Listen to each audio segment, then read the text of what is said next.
Assalamualaikum warahmatullahi wabarakatuh. Sudah terbukti sosok wanita muda yang melakukan upaya ingin menyerang istana negara adalah bagian dari orang yang terafiliasi dengan kelompok Hizbut Tahrir.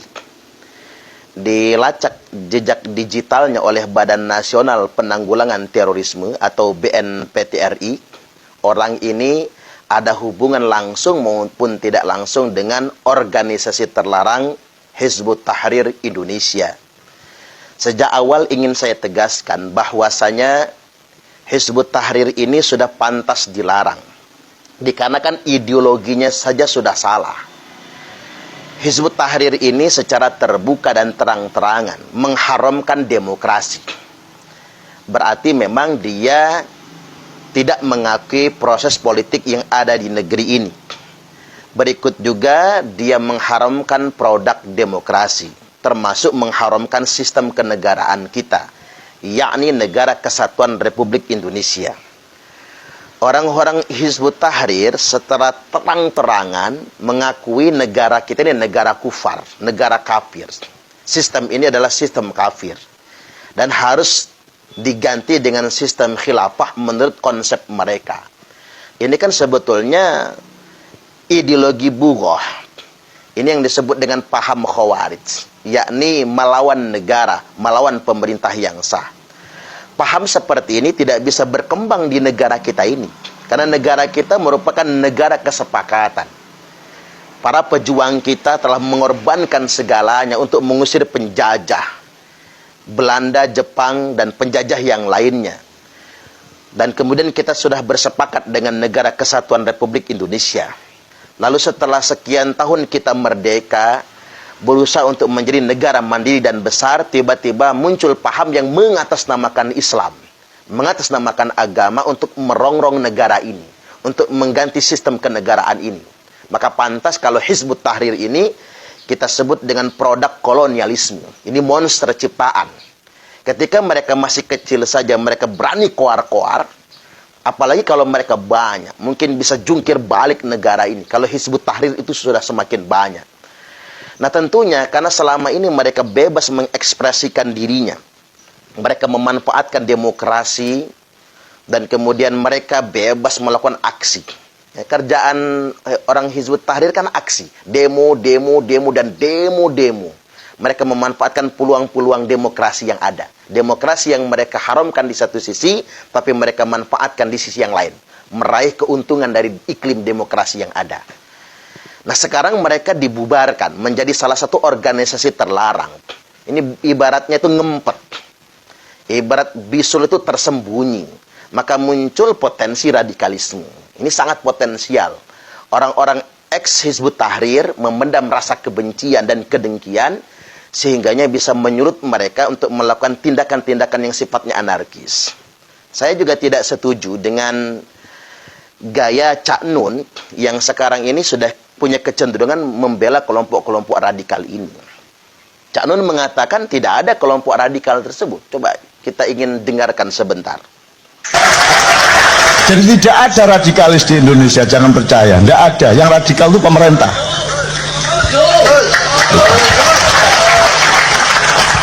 Begitu kamu bilang radikal, kamu sendiri radikal. Maka kamu merasa dia radikal, karena kamu sendiri radikal. Betul enggak? Ukurannya dirinya sendiri. Perpu itu sangat radikal. Tidak berarti saya setuju HTI. HTI yang menojok kementus kan gue. Oke. Bahasa Cak Nun ini adalah bahasa yang terlalu banyak cabangnya, terlalu banyak sayapnya. Radikalisme yang didefinisikan di sini adalah penggunaan bahasa agama untuk menentang sistem kenegaraan kita. Itu sudah jelas-jelas radikal. Mereka anti Negara Kesatuan Republik Indonesia dan pro ideologi transnasional. Cobalah Cak Nun bertanggung jawab dengan perkataannya. Seandainya kelompok-kelompok yang mengatasnamakan agama ini untuk mengkafirkan negara, melawan negara ini, mengkafir-kafirkan Pancasila ini banyak, dibiarkan berkembang di habitat Republik Indonesia ini, seperti yang diinginkan oleh Cak Nun, apa jadinya negara kita ini? kita akan sangat repot mengatasi mereka semua kalau mereka sudah terlanjur banyak.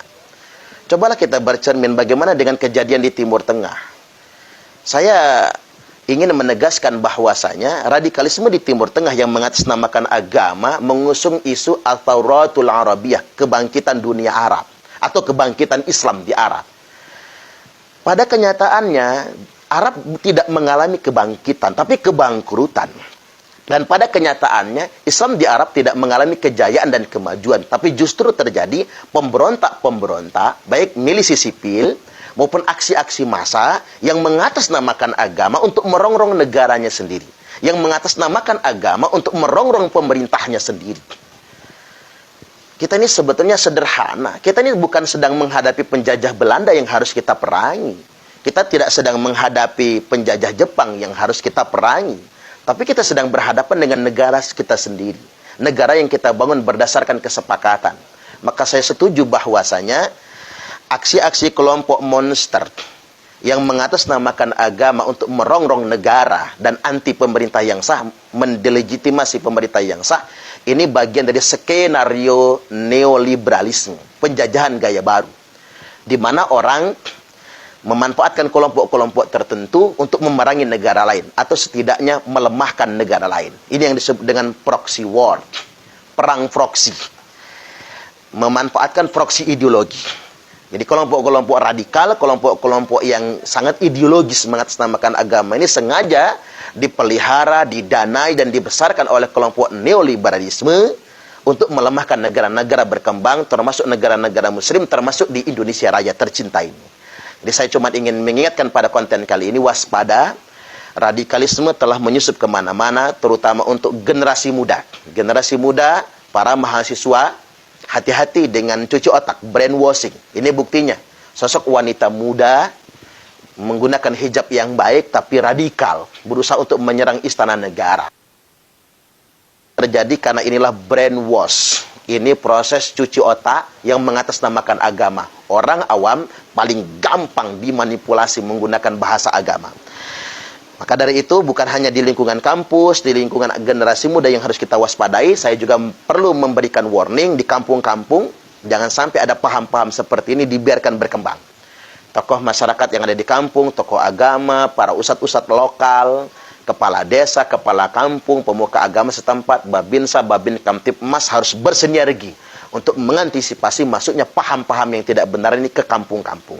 Baik demikian, saksikan konten yang berikut ini.